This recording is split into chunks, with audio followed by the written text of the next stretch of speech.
안녕하십니까. 조영 사주를 풀어봅니다. 이분은 국민의힘 원내 총무가 되죠. 오늘 전격 사퇴를 선언했다고 합니다. 이 사주는 보면은 정기일주 제왕격 사주입니다. 우리가 정기일주 제왕격은 우리가 법관이라면은 신왕관왕 또는 정기일주 제왕격, 그 다음에 수목일주 또는 변경성의 수레천문 묘의수를 놓은 자, 일지봉영 또는 천라지방, 수옥살, 양인살을 갖고 있으며 또한 비천농막격을 놓은 자는 이제 법관이 되죠. 이 법관이라는 자체는 항상 양심과 법에 의해서 판단을 해야 되고 어떤 사심을 가지고 있다면 법관의 자격이 없는 겁니다. 그래서 이제 이 법관이라는 자체는 내가 이제 관에 있을 때는 사법권을 휘두르지만 잘못하면은 이제 법적인 문제를 발생할 수 있는 그런 사주기도 합니다. 인간은 높은 자리에 있을 때 잘못을 저지르려면은 힘이 떨어질 때 그 죄값을 분명히 받게 되죠.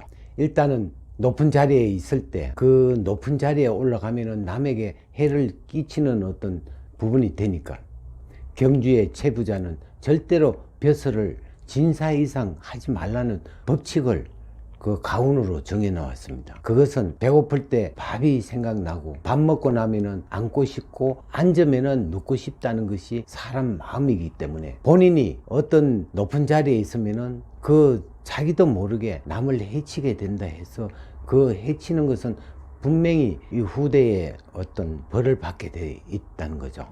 그래서 일상생활에서도 높은 자리에 있을 때는 잘하라는 말을 수없이 내새깁니다. 그동안 박근혜 대통령을 탄핵시키는데 일조한 장본인이 그것에 대한 대가를 분명히 우리가 운이 나쁠 때는 일어날 것입니다.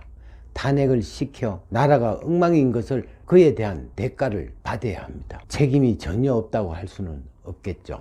민생이 후퇴하는 결과에 대한 책임은 분명히 져야 하고 또한 빼앗긴 정권을 되찾기 위해서 원내 총무를 하면서 과연 몸과 마음을 바쳐 보았는지, 하는 일 없이 여당의 종살이 역할을 한 것인지, 과연 세비를 받고 국회의원으로 세비를 받고 국회의원으로서 책임감이 있는지, 63세부터 운이 서서히 없어지는 운입니다. 그래서 서서히 주위에 욕을 먹을 수밖에 없습니다. 설령 그동안 바르게 살았다면 운이 나쁘더라도 욕을 먹지 않는 법입니다. 이것은 우리가 말하는 덕망이라는 것입니다. 덕망은 베품으로서 결과가 나아지는 것이기에 이것은 운의 작용하고는 아무런 상관없다고 할 수 있습니다.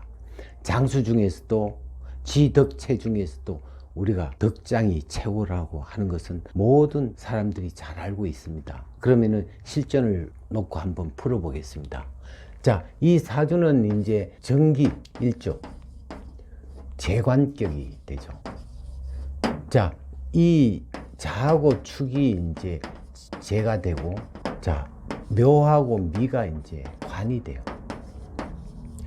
그래서 이제 정기일주 재관격, 정화는 썰, 기토는 입이라 해가지고 말을 잘한다. 말을 잘하는 사람은 변호사기도 하고, 변호사는 전신이 법관이기 때문에 같이 취급을 하는 거죠. 근데 이제 이 자체가 화가 되는데 이 병신 63대운에서 병신이 오면은 우리가 관이 있을 때 상식은 내 편이다 해가 실질적으로 내 편이 돼버려요. 그러면은 결과적으로 신약이 되니까 한마디로 우리가 제살태왕격이 되는 어떤 그런 부분이 있고, 이 제살태왕격은 남한테 이용당하는 사주로 전략하게 돼 있죠.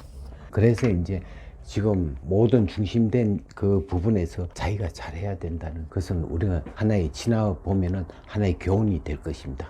예, 감사합니다.